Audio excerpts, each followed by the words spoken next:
Why are black Gen Xers so pissed off nowadays? You guys... Because we were hoping you'd be different. Turns out you weren't. But you know, our parents may have fought for civil rights, but we were the ones who truly had to implement it. We went to school with you. We've been knowing you since you were kids. And when we were kids, you promised that you would be a different type of person. Hey, shalom, shalom. This is Brother Howard of GMS Toronto coming back with another one. This video is funny, and it's funny because it's a woman. I can't even say if she's a black woman. I don't know who she is. I don't know who her father is, right? Because a lot of times these light-skinned people, right, their fathers are Edomites. And when I say an Edomite, I mean a so-called white man. And they feel like they can talk for so-called blacks, so-called Latino, so-called Native American. They feel like they need to speak up for our issues. Who the hell are you? You're not one of us. You are who your father is. But if her father is a so-called black man, then she is allowed to speak. And this is how our people actually think. Our people actually think that they can be friends with their oppressor. This is a beautiful, I love this video so much. This is one of my favorite videos. I wish the guy on the right wasn't a part of it, but I couldn't find the original. But this is one of my favorite videos because it's showing you the mindset of the 2/3. This is a 2/3 mindset. If you want to know the mindset of a 2/3, this is a 2/3 mindset. They really are in love with Edomites. They really want to be friends with Edomites, not understanding that these so-called white people are our enemies, and it will forever and ever be that way. This is a hatred that goes back to the womb when we were first created, going back to our inception as a people, our forefather, right? Going all the way back to our forefather Jacob, going back to their forefather Esau. They hated each other from the womb. They were fraternal twins, not identical twins. And from the womb, they hated each other. And when they came out the womb, they hated each other. So that means spiritually, we will forever hate each other. There's a hatred there that goes deep, that runs deep within our members, our spirit, right? We don't like each other. We will never, ever like each other. Never, ever. It will never, ever happen. I'm telling you, man. But our people don't know that. Now, this is Deuteronomy chapter 28, verse 68. And it reads, "And the Lord shall bring thee into Egypt again with ships." And that's talking about captivity. The word Egypt literally means bondage. So the Lord shall bring us into bondage again. Because did we go into bondage in Egypt? Yes, we did. Over 400 years. That's historical record. That's a fact. We were in Egypt for a punishment for our sins. We turned our backs on the Heavenly Father, and He put the Egyptians over us, man. And they ruled over us, and they destroyed us. It says, "By the way whereof I spake unto thee, thou shalt see it no more again," talking about the land of Israel. We shall not be in rulership. And we're not in rulership, and we haven't been in rulership, right? Not true rulership. Even when we were ruling in the time of the Dark Ages, we weren't truly ruling righteously. We were ruling wickedly, man. It says, "And there you shall be sold unto your enemies for bondmen," which is a slave man, "and a slave woman, and no man shall buy thee." Okay?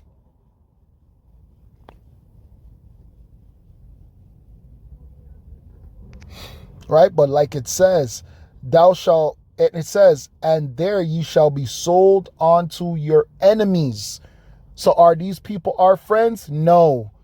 The scriptures literally says they are our enemies. We shall be sold unto our enemies. And you can bet your bottom dollar that these people are our enemies. Just because these are the slave master's kids doesn't mean that the kid is going to change.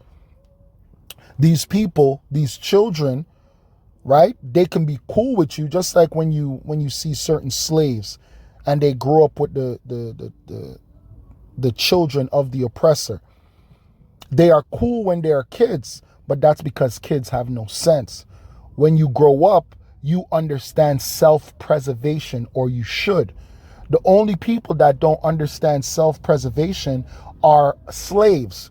And the reason why a slave doesn't understand self-preservation is because he's suffering from a thing known as Stockholm Syndrome. Even though Stockholm Syndrome is preservation in a way. But Stockholm Syndrome is preservation in a way where you put the master above yourself. So you, even though every human being believes in self-preservation, but when you suffer from Stockholm Syndrome, you put the master above yourself, meaning that you will die for the master. That's why you have all those movies. When you look into Hollywood and you see all these black actors, these black stars like Denzel Washington, who is he always protecting? Who is he always saving? He's always protecting and he's always saving a Caucasian, right? It's always a Caucasian. When you see these different movies, it's either a Caucasian woman or it's a Caucasian child. They will give their lives. They will give their lives for the Caucasian woman or the Caucasian child. That's why you see so much of our people in the army. When you see our people in the army, it's about self-preservation, right? They want to do better, right? They're trying to self-preserve.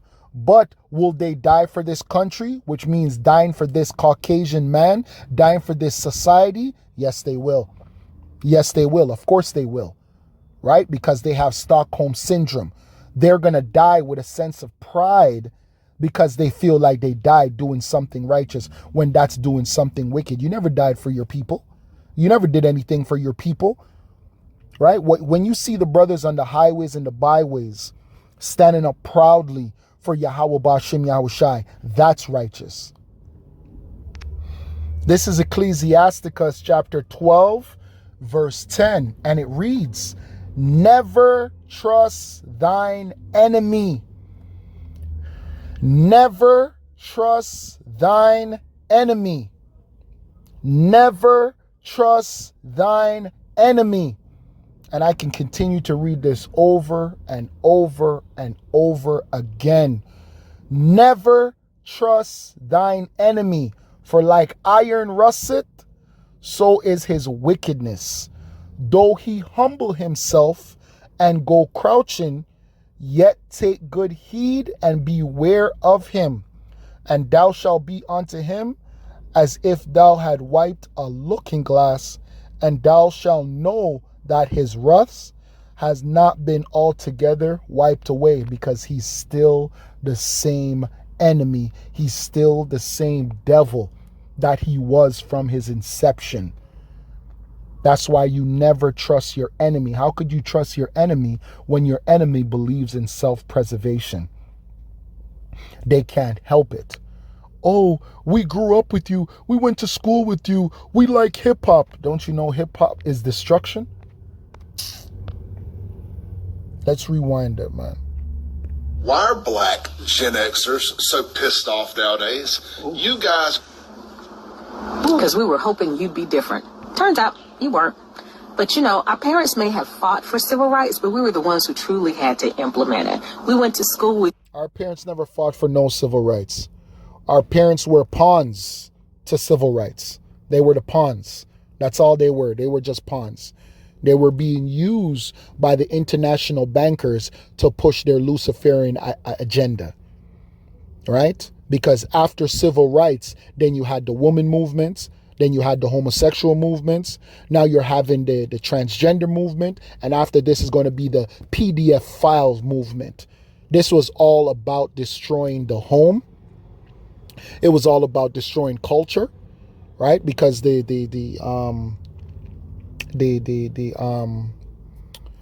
what's it called? Oh my gosh, let's rewind it. Have fought for civil rights, but the civil rights. The civil rights movements was about bringing everybody on an equal playing field. That's all that it was. And that brought everyone to this mindset of unity. Unity could never happen. How could there be unity between rich and poor? What unity is there between a lion and a deer? Right? What unity is there going to be between a slave and his slave master? There's no unity. Can they work together? Yes, of course they could work together, but one is above one. the ones who truly had to implement it. We went to school with you. We've been knowing you since you were kids. And when we were kids, you promised that you would be a different type of person. You promised that when you got older, you were going to make a difference in this world. And we believed you because you were our friends. No, the Edomites were your friends. They weren't my friends. They were your friend, right? A friend can only be known, like the scripture says, in adversity.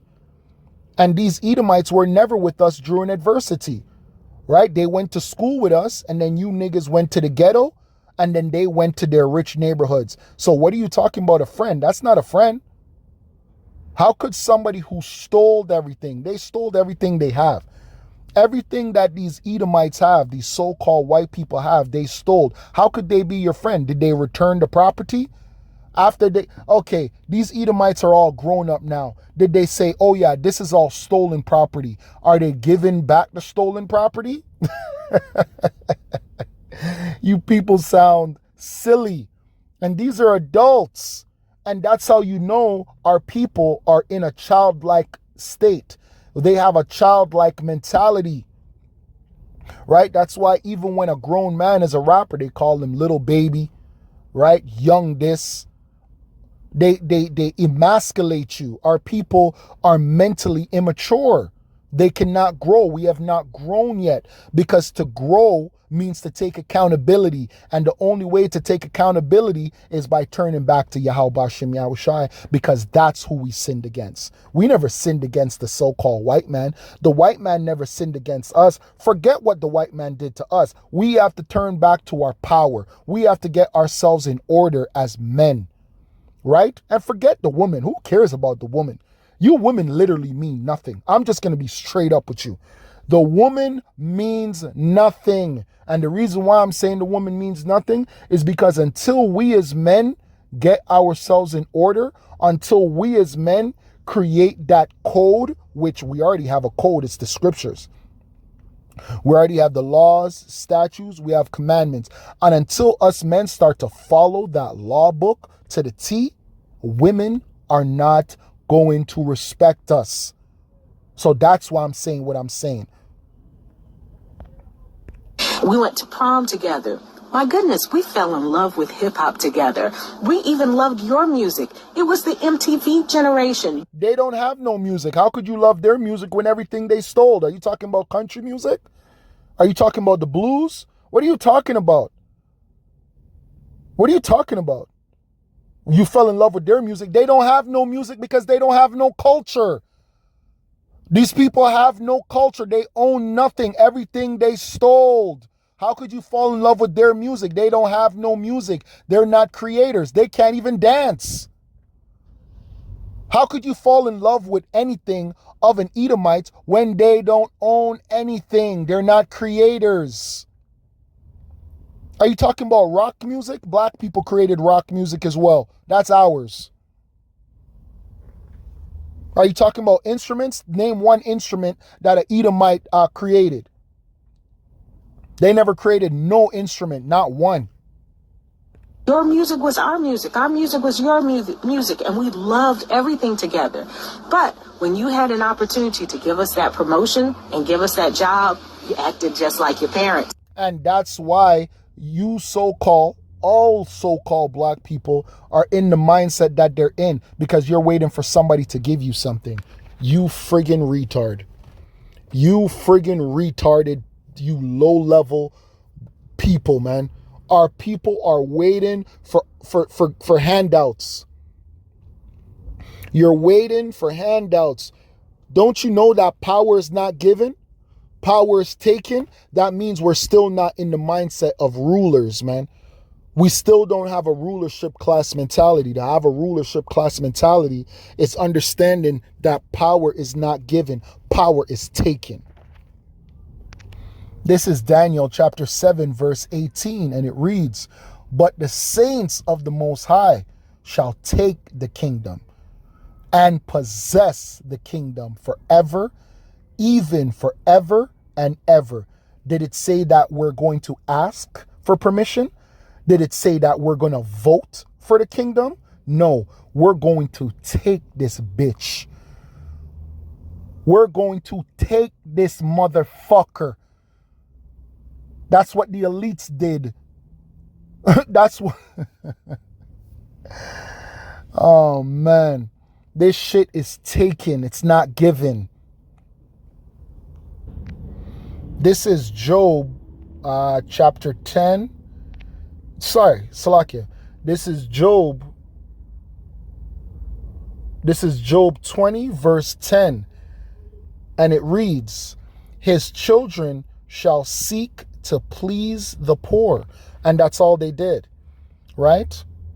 "And his hands shall restore their goods." But the goods are not going to be given. It's not going to be, hey, Billy, remember me? Yeah, we went to school together. Hey, can I get that job? That's not self-preservation. Caucasians practice self-preservation. This is the word. Self-preservation. The protection of oneself from harm or death, especially regarded as a basic instinct in human beings and animals. And that's simple and plain.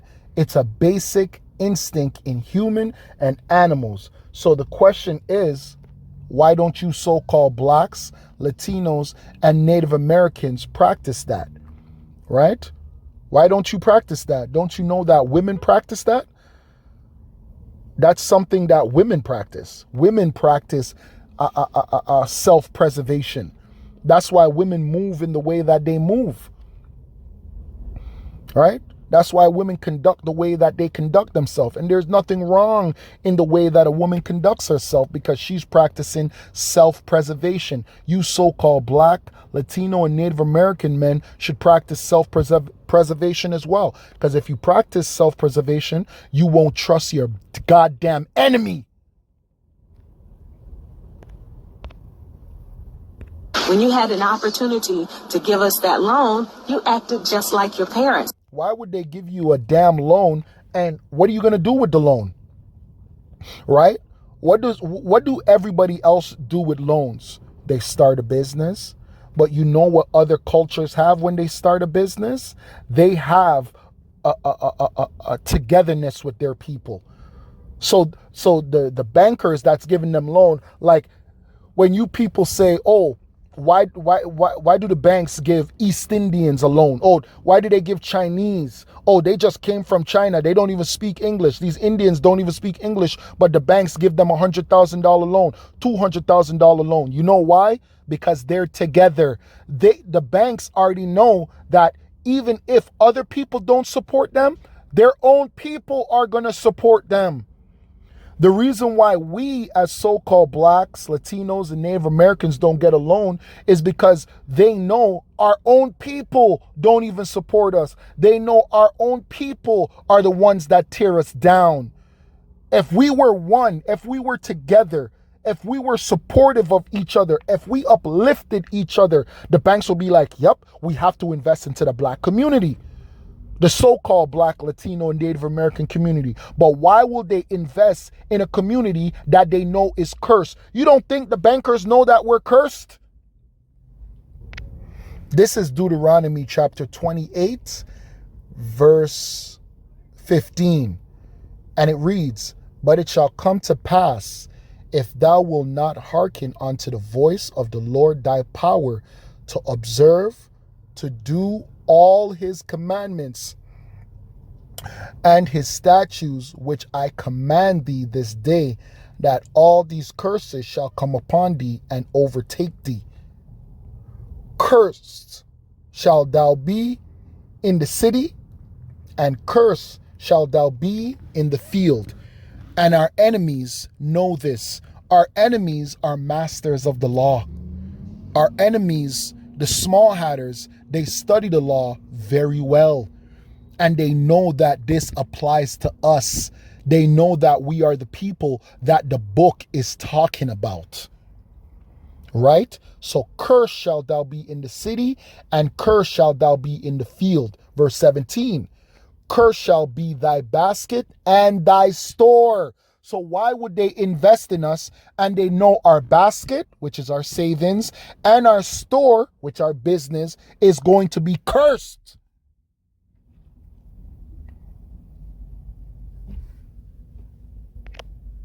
When you had an opportunity to give us the breaks that we needed in order for things to be a little more equal, you acted just like your... There's no such thing as equality, right? But because you signed up for the civil rights movement, which their tagline was equality, that's false. There's no such thing as equality. That was Luciferianism, right?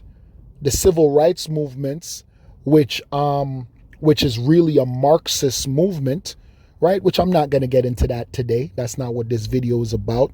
But the civil rights movement is a Marxist movement, right? Not a righteous movement, because it sounds good. It sounds righteous to say equal rights for everybody. No, there's no such thing, because you have certain people that are above other people. So there's no such thing as equality, right? Me as a man, I am not equal to a child. Me as a man, I am not equal to a woman. Me as a man, I am not equal to an animal. And even in this society, animals have more rights than I do. In this society, LGBTQ community has more rights than I do. In this society, women have more rights than I do. So there's no two things in this world that are equal. So let's stop pushing that farce, that lie, right? That Luciferian ideology, because it is not true. It is not true. It is bullshit, man. Parents. And dear God, when Trump came about, you turned into your parents. So yeah, we are the F around and find out generation. And truth be told, somebody needs to let you know, while our parents might not have complained to everyone else, they came home and complained to us. And the reason why our parents complained is because our parents never had a solution, right?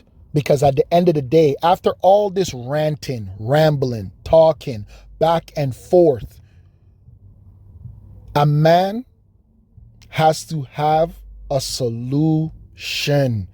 That's all that it is. I am not saying a man can't rant. I'm not saying a man can't ramble. We all have the right to express ourselves in the way that makes us feel whole. But to get true exoneration from your problems, from your issues, is to have a solution. This is the word solution.